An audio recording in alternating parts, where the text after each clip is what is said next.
दोस्तों, हम सभी को ये बात तो अच्छी तरह से पता है कि प्रेत आत्माओं के पास बहुत ही शक्तियाँ होती है। वो बहुत ही शक्तिशाली होते हैं। लेकिन प्रेत आत्मा ही है वो बहुत ही बेबस भी होती है। जरा सोचिए दोस्तों, आपके सामने जल रखा हुआ है और फिर भी अगर आप उसे नहीं पी सकते हैं तो सोचिए दोस्तों, आपकी क्या दशा होगी। यही दुर्दशा प्रेत आत्माओं के साथ भी होती है। जरा सोचिए दोस्तों, वो कौन से कारण है जिसके कारण प्रेत आत्माएं इतनी बेबस होती है। लेकिन इस प्रश्न का उत्तर जानने से पहले दोस्तों, अगर आप हमारे चैनल पर नए मेहमान हैं तो हमारे यूट्यूब चैनल को सब्सक्राइब कर लीजिए ताकि रोज रोज नई नई कहानियाँ आप तक पहुँचा सके। चलिए दोस्तों, जानते हैं इस प्रश्न का उत्तर। एक बार राजा विदुरथ ने भूत प्रेतों का उल्लेख करते हुए उनके संवाद पुराण खंड से पूछा। राजा ने पूछा कि किस प्रकार का जीवन जीने वाले लोग प्रेत योनि में नहीं जाते हैं। तो मानसगद नाम के प्रेत ने उत्तर देते हुए कहा, निम्न प्रकार के व्यक्ति प्रेत योनि में नहीं जाते हैं। जो व्यक्ति अपनी पत्नी के सिवाय सभी स्त्रियों को अपनी माँ और बहन के समान मानता है, जिस व्यक्ति का चरित्र शुद्ध होता है और जो दूसरों के धन पर कभी भी बुरी नजर नहीं डालता है, जो व्यक्ति अपनी मेहनत से कमाए हुए धन से ही खुश रहता है और दूसरों की धन दौलत पर बुरी नज़र नहीं डालता है।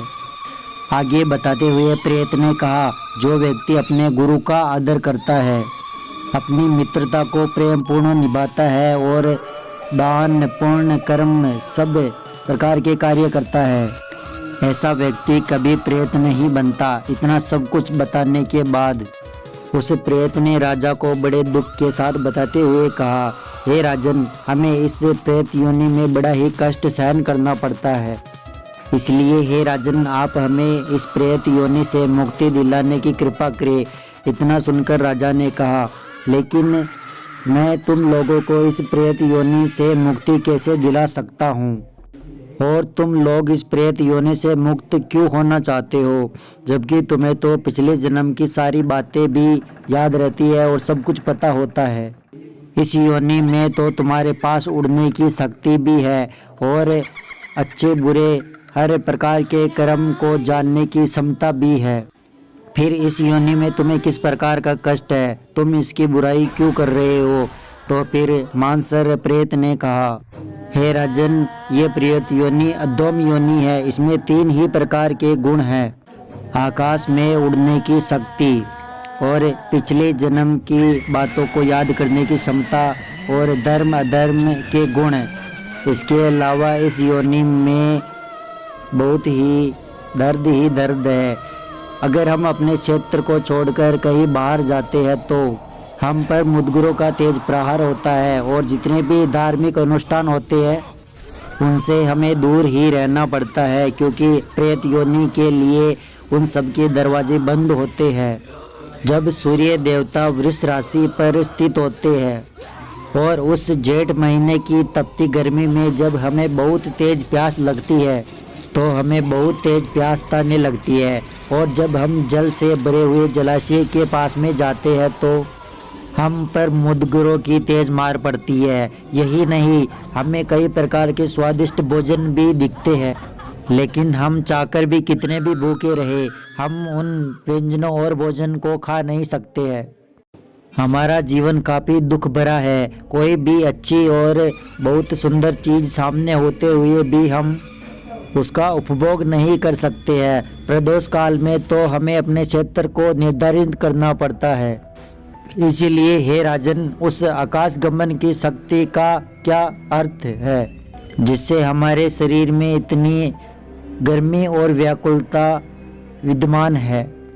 इसलिए हे राजन, ऐसे गुणों का क्या फायदा जो हमें मोक्ष की प्राप्ति ना करवा सके।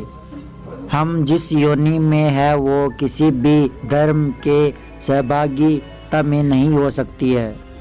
अतः आपसे निवेदन है कि आप गयासीर जाकर हम तीनों का अलग अलग श्राद्ध करके इस योनि से हमें मुक्ति दिला दे। राजा उन तीनों को वचन देते हुए कहते हैं, मैं तुम लोगों का श्राद्ध कर दूंगा। ये कहते हुए राजा वहाँ से चले जाते हैं। दोस्तों, आप लोगों को भूत प्रेतों से जुड़ी हुई एक और महत्वपूर्ण बात बताते हैं। ऐसे व्यक्ति जो भूख प्यास काम से परेशान होकर, राग क्रोध वासना द्वेष लोभ में आकर ये सारी इच्छाएं लेकर मरता है, वो अवश्य ही प्रेत योनि में जन्म लेता है और भूत बनता है। और जो व्यक्ति दुर्घटना हत्या किसी भी प्रकार की दुर्घटना में मरता है, वह भी प्रेत योनि में जन्म लेकर भूत बनकर भटकता रहता है। ऐसे व्यक्तियों को मुक्ति दिलाने के लिए श्राद्ध और तर्पण किया जाता है। जो व्यक्ति अपने स्वजनों पितरों और अस्थियों का श्राद्ध नहीं करते हैं, उन्हें प्रेत आत्मा परेशान करती है और वह उनसे परेशान होते हैं। तो मित्रों, कैसी लगी आपको हमारी कहानी अच्छी लगी हो तो वीडियो को लाइक करके कमेंट जरूर कीजिएगा।